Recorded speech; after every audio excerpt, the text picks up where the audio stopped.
1 Samuel chapter 2. Hannah prayed and said, "My heart exults in the Lord. My strength is exalted in my God.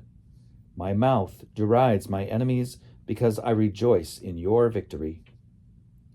There is no Holy One like the Lord, no one besides you. There is no rock like our God. Talk no more so very proudly.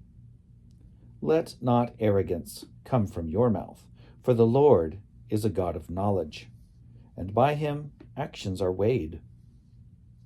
The bows of the mighty are broken, but the feeble gird on strength. Those who were full have hired themselves out for bread, but those who were hungry are fat with spoil. The barren has borne 7, but she who has many children is forlorn. The Lord kills and brings to life. He brings down to Sheol and raises up. The Lord makes poor and makes rich. He brings low, he also exalts. He raises up the poor from the dust. He lifts the needy from the ash heap, to make them sit with princes and inherit a seat of honor. For the pillars of the earth are the Lord's, and on them he has set the world. He will guard the feet of his faithful ones, but the wicked will perish in darkness.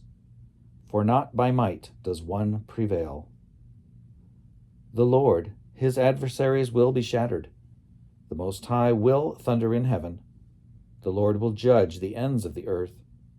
He will give strength to his king and exalt the power of his anointed. Then they left him there before the Lord and went home to Ramah, while the boy remained to minister to the Lord in the presence of the priest Eli. Now the sons of Eli were scoundrels. They had no regard for the Lord or for the duties of the priests to the people. When anyone offered sacrifice, the priest's servant would come, while the meat was boiling, with a 3-pronged fork in his hand, and he would thrust it into the pan, kettle, cauldron, or pot. All that the fork brought up, the priest would take for himself. This is what they did at Shiloh to all the Israelites who came there. Moreover, before the fat was burned, the priest's servant would come and say to the one who was sacrificing, "Give meat for the priest to roast, for he will not accept boiled meat from you, but only raw." And if the man said to him, "Let them burn the fat first and then take whatever you wish," he would say, "No, you must give it now. If not, I will take it by force." Thus the sin of the young men was very great in the sight of the Lord, for they treated the offerings of the Lord with contempt. Samuel was ministering before the Lord, a boy wearing a linen ephod.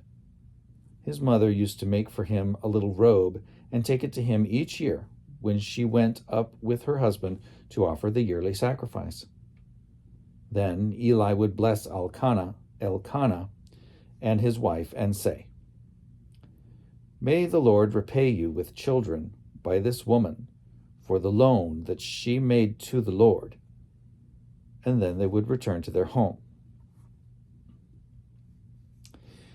And the Lord took note of Hannah. She conceived and bore 3 sons and 2 daughters.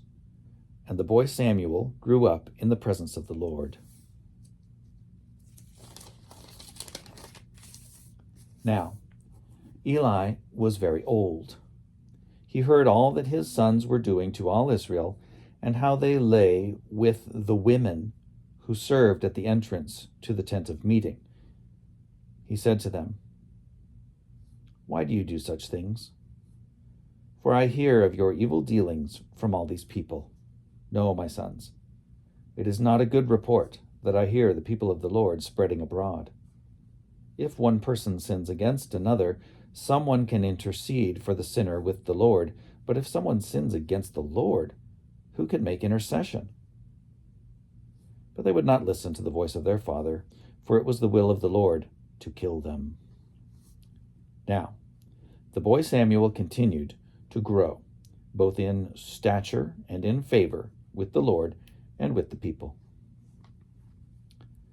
A man of God came to Eli and said to him, "Thus the Lord has said, I revealed myself to the family of your ancestor in Egypt when they were slaves to the house of Pharaoh.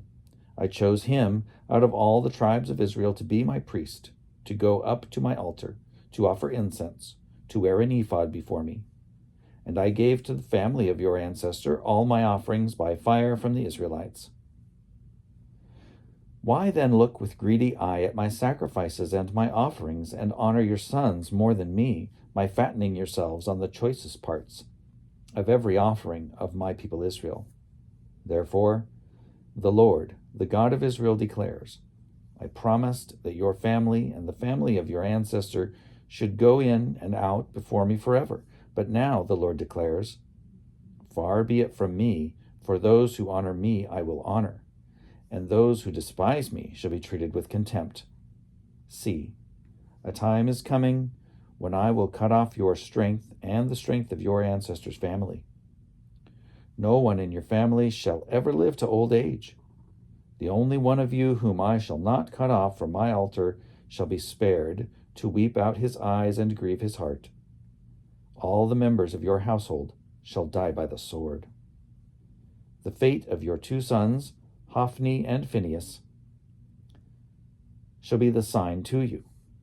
Both of them shall die on the same day. I will raise up for myself a faithful priest, who shall do according to what is in my heart and in my mind. I will build him a sure house, and he shall go in and out before my anointed one forever.